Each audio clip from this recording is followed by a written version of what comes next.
तो कल सुबह मैं गॉडजिला मूवी देख रहा था। स्टार्टिंग के सीन देखकर मुझे लगा कि जुरासिक पार्क जैसी कोई डायनासोर वाली फिल्म होगी। लेकिन जब मैंने गॉडजिला के एक्शन सीन देखे उसके बाद तो मैं उसका फ़ैन ही हो गया। गॉडजिला प्लैनेट अर्थ के सबसे पावरफुल मॉन्स्टर्स में से एक है जिसे नॉकआउट करना काफ़ी मुश्किल है। लेकिन हमारे पास कुछ ऐसे सुपर हीरोज़ हैं जो गॉडजिला को नॉकआउट करने की ताकत रखते हैं, और इसीलिए आज हम बात करने वाले हैं ऐसे सुपर हीरोज़ के बारे में जो गॉडजिला को 1v1 बैटल में बीट कर सकते हैं। लेकिन सबसे पहले जान लेते हैं कि गॉडजिला कितना पावरफुल है। तो Godzilla king of the monsters है। इन्हें टाइटन्स भी कहा जाता है क्योंकि जब इंसान नहीं हुआ करते थे तब टाइटन्स ही प्लैनेट अर्थ पर लाइफ और नेचर का बैलेंस बनाए रखते थे। गॉडजिला अराउंड 400 फीट बड़ा है और उसका वजन अराउंड 99,634 टन्स है, जो किलोग्राम्स में इतना होता है। गॉडजिला पानी के अंदर रहता है और अपने मुंह से ये एटॉमिक ब्रेथ प्रोड्यूस कर सकता है। ये एक एनर्जी बीम है और जितना गॉडजिला पावरफुल बनता चला जाएगा उतना ही ये बीम पावरफुल बनती चली जाती है। गॉडजिला की टेल स्काई स्क्रैपर्स को गिरा सकती है और अपने दांतों से गॉडजिला ने मॉन्स्टर जीरो का एक सिर उखाड़ दिया था। गॉडजिला अपने आप को इंटेंस सिचुएशन में अडेप्ट कर सकता है, लेकिन खुद को किसी भी एनवायरनमेंट में अडेप्ट करने के लिए उसे 100 साल से भी ज्यादा का टाइम लग सकता है। अगर बात करें ड्यूरेबिलिटी की तो गॉडजिला न्यूक्लियर मिसाइल के ब्लास्ट को सर्वाइव कर चुका है और गॉडजिला की बॉडी रेडिएशन को एब्जॉर्ब करती है, जिसकी वजह से फाइनल बैटल के टाइम पर गॉडजिला अपने न्यूक्लियर फॉर्म में आ गया था। अब ये मॉन्स्टर एक चलता फिरता बॉम्ब बन चुका था। उसके बॉडी के अंदर के हीट से क्रेन्स और बिल्डिंग्स मेल्ट हो रही थी और मॉन्स्टर जीरो की ब्रेथ का गॉडजिला पर कोई असर नहीं हो रहा था। न्यूक्लियर फॉर्म में गॉडजिला अपने अंदर से एनर्जी रिलीज कर सकता है जो न्यूक्लियर बॉम्ब जितनी या उससे ज़्यादा पावरफुल है। अब बात करते हैं कि कौन सा सुपर हीरो गॉडजिला को हरा सकता है। तो फर्स्ट है एक्वामैन। अब एक्वामैन की सोलो मूवी आने से पहले वो मार्वल की हॉकाई की तरह था, काफ़ी अंडररेटेड सुपर हीरो। लेकिन जब उसकी सोलो मूवी आई तब एक्वामैन डीसी के सबसे फेवरेट सुपर हीरो में से एक बन गया। लेकिन एक्वामैन फिजिकली इतना पावरफुल नहीं है कि वो गॉडजिला जैसे मॉन्स्टर को बीट कर दे। एक्वामैन का हथियार है जो उसे बहुत ज़्यादा पावरफुल बनाता है। ट्रिडेंट की वजह से एक्वामैन 7 सीज पर रूल करता है और उनके अंदर रहने वाले एक्वेटिक स्पीशीज को आधा टेलीपैथिकली कंट्रोल कर सकता है। गॉडजिला ज़्यादातर पानी में रहता है, लेकिन पानी में गॉडजिला से भी बड़े मॉन्स्टर्स रहते हैं। अगर एक्वामैन ट्रिडेंट की मदद से सारे सी एनिमल्स को ये ऑर्डर दे कि गॉडजिला पर अटैक करो तो वो battle Godzilla versus all aquatic species की होगी। और यहाँ पर गॉडजिला कुछ भी कर ले लेकिन वो एक साथ हज़ारों और लाखों एक्वेटिक एनिमल्स से नहीं जीत पाएगा। सो टेक्निकली एक्वामैन गॉडजिला को बीट नहीं कर सकता, लेकिन अपने एबिलिटीज़ का यूज़ करके indirectly king of the monsters को हराया जा सकता है। हल्क। अब हल्क एमसीयू के स्ट्रॉन्गेस्ट सुपर हीरो में से एक है और जितना वो गुस्सा होता है उतना वो पावरफुल बन जाता है। हल्क ने कई बार मॉन्स्टर्स से फाइट की है, जैसे न्यूयॉर्क बैटल में, रैग्नारोक के टाइम पर और फिर से रैग्नारोक के चलते।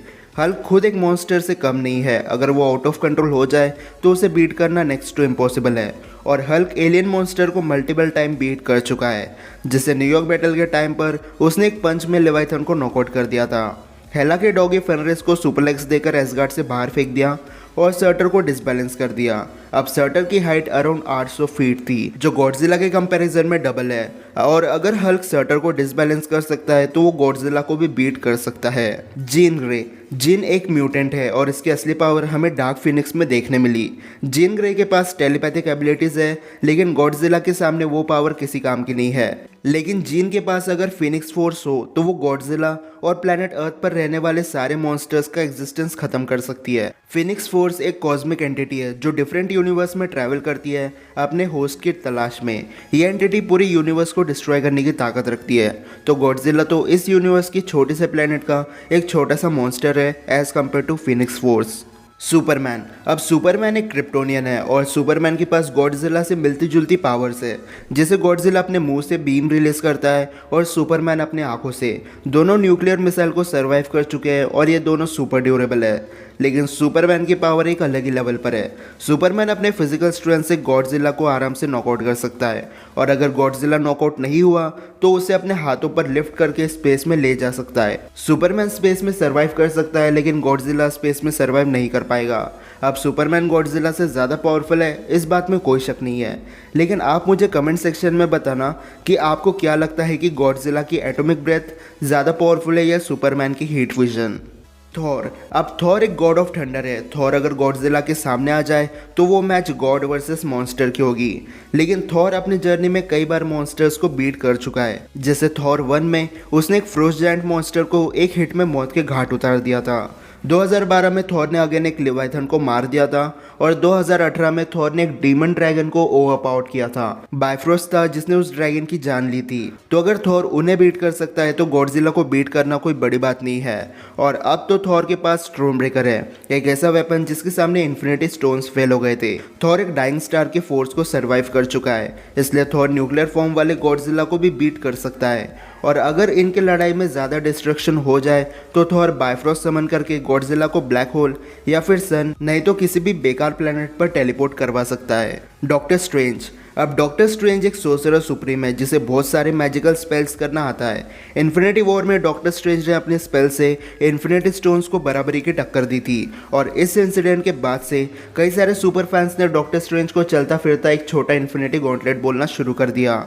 डॉक्टर स्ट्रेंज अपने स्पेल कास्टिंग से गॉडजिला को बीट कर सकते हैं। अब हमें एग्जैक्टली नहीं पता कि डॉक्टर स्ट्रेंज एक मॉन्स्टर से कैसे डील करेंगे, लेकिन जो बंदा इन्फिनिटी स्टोन्स को फाइट दे सकता है उसके लिए एक मॉन्स्टर को हराना कोई बड़ी बात नहीं है। Doctor Manhattan. तो डॉक्टर मैनहट्टन का असली नाम जॉनथन एस्ट्रोमैन था, जो एक साइंटिस्ट हुआ करता था। लेकिन एक दिन वो एक लैब टेस्टिंग चैम्बर में फंस जाता है और जब वो मशीन एक्टिवेट होती है उसके सारे एटम्स डिस्ट्रॉय हो जाते हैं। लेकिन टाइम के साथ जॉनथन ने अपने एटम्स को फिर से असेंबल करना शुरू किया और एक दिन उसने अपनी पूरी बॉडी को फिर से बना दिया।